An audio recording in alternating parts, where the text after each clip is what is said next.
Welcome to Basic Brewing Video. I'm James Spencer. I'm Steve Wilkes. Here we are. This is the first time we will have been together in the new year. That's true. Happy New Year. Happy New Year. At the end of... A month late? Yeah, well, and $1 short. That's no kidding. Speaking of New Year's, I made a little New Year's resolution, as one does. And so what we're going to do today, I took another run at a low gravity, 100% malted rye pale ale. I remember these. Because you remember the whole story if you're familiar with our archives. I tried to do a 100% rye beer way back in the day, full strength, and it came out with a viscosity of Vic's Formula 44D. Yep. I'm still using what's left of it for axle grease on my tractor. It works well. Well, there you go.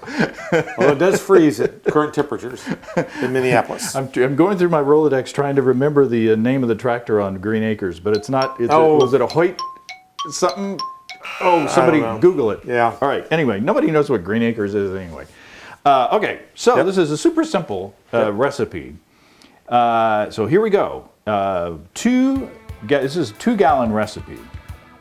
I started out with 2 pounds or 910 grams of malted rye, and I put that into 3 gallons or 11.4 liters of water at 156 degrees Fahrenheit or 69 C, and I mashed in my oven at around 151 degrees Fahrenheit or 66 C for an hour.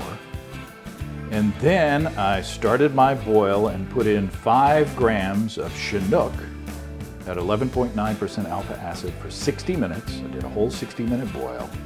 And then after I turned off the flame, I added 10 grams more of Chinook for a 20-minute hop stand. Just let it sit with no heat for 20 minutes. Chilled it, pitched Safale S33, and then it had an original gravity of 1028, final gravity of 1012, for an ABV of 2.1%. Nice. With 118 calories, according to the calculator that I used to do that. So super simple. What was the yeast again? My mind was wandering. Safale S33. Which we tasted in a if you listen to the audio show, we did a mead yeast challenge that you did. Mm-hmm.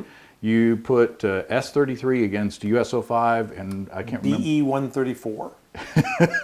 BR549. But there was a Belgian yeast, USO5, which is the American ale yeast, and then this S33, which we thought was an English yeast. I don't know where I got that. But if you look on the Safale website, they market it like it's a Belgian yeast, but it had no Belgian character as far in that. I'm still mead. Trying to figure that out. But so I liked the character. Regardless, I liked the character of that mead or that yeast. So I went ahead and used it in this beer. Cool. So, shall I pour? Yes, please. Okay. Using your Basic Brewing bottle opener, available at basicbrewingshop.com. Good old Steve Wilkes pour here. That's right. Pour aggressively. I say pour big or go home. It is a big or bright beer. It's pretty. You wouldn't think that 100% rye would be that clear. And when we only boil for a short period of time, or when I just did the little hop stands with no boil, it did come out cloudy. The head doesn't stick around for very long on this one for some reason, but boy, it's effervescent. And I don't know if you can see how slowly the bubbles come up. It smells a little like a Belgian golden a little bit. Oh. It smells. I haven't tasted it yet. All right. I get some hop aroma from the Chinook, from that 20-minute hop stand. Yeah.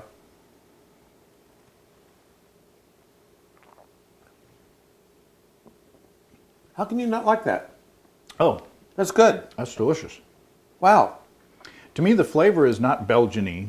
I don't get a whole lot of, the Belgian funk or Belgian spice or whatever. I just get a nice crisp hoppiness. The bitterness is solid in this one. I did the IBU calculation. Wow. And the Daniels formula said that 5 grams in that 2 gallons was going to give me about 30 IBUs, which is pretty hoppy.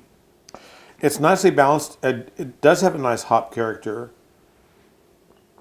I don't know. I don't have the most educated palate in the world, but I think if you had poured this for me and just said, here's a beer, I wouldn't have questioned that it just wasn't like kind of a little bit odd pale ale, meaning my geekiness would show a little bit, but it's just a beer.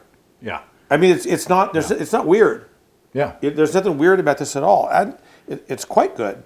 What do you think about the mouthfeel? Again, it has a luscious mouthfeel. There's plenty there, almost like doing like an American pale ale and then using a bunch of dextrin malt. So I know that's coming. I know it's coming from the rye. It has to, of course. But again, I don't drink this and go, that's a rye beer. That's the thing that's weird to me. I was expecting the spice. Yeah, to get just like, okay, that's like rye bread or something, and I don't get that at all. That's crazy. It just tastes like a pale ale. It tastes like a pale ale. And it's been at least a couple of years since we've done, or maybe longer, since we've done just a regular pale ale with this recipe or with this concept. And I like it a lot. I think it's, and the fact that it's 118 calories, 2% alcohol. I don't know what the carbs on 118 calories would be, but it can't be more than 12, 13 probably. I don't really know. Point being, if you're looking for a true session beer that's very satisfying, this would be a fun thing for you to try out there. Yeah. Yeah. Yeah. Wow. You could have a bunch of these watching a football game or something like that and be perfectly satisfied, I think. I'm real happy with the hop flavor, the bittering. I do get a little bit of hop, in the nose with it. It's not cloying. It's not. I don't even know. I don't know enough about rye beers. Is it Rogan? Is that it? Roggen beers? Roggen beer. Yeah. And so this is a Roggen beer, right? 100%, I guess. I don't know. I mean, I don't sprechen. You don't sprechen the Roggen? But it's super clean. You could, if you wanted to, you could dry hop this a bunch. Oh, you could. And bring out a lot more hop brightness in it, and aroma and flavors. I didn't, just because it was a 2-gallon batch. And you've probably already said this, but there isn't any head. Yeah, this one for some reason, and I looked back in our other videos, and the head didn't dissipate as quickly as this one does, and I'm not sure what's going on there. I haven't changed, I haven't changed anything in my process other than the recipe on this. So, maybe it is. It's not slimy, but it is a little bit more viscous than a regular beer, just a little bit. So maybe that's got something to do with it. Maybe the bubbles break are a little more fragile. I don't know. Could be. It is well carbonated though. Yeah. When you drink it, you'd never know that there wasn't a good head on the beer. Right. And I'm not sure that I would do anything to the grain bill. My standard trick to help head retention is a little wheat. Right. I like to put a little wheat in lots of things because little wheat. But that would change the beer. Yeah. And so I wouldn't do that with this. I'd just accept the fact that it's going to not have any head at all and let it go. Or you might do it and find differently. It might be just fine. So who knows? You're about done with yours. I haven't had any dinner. I'm glad it's a 2% beer. There you go. All right. So very late Happy New Year.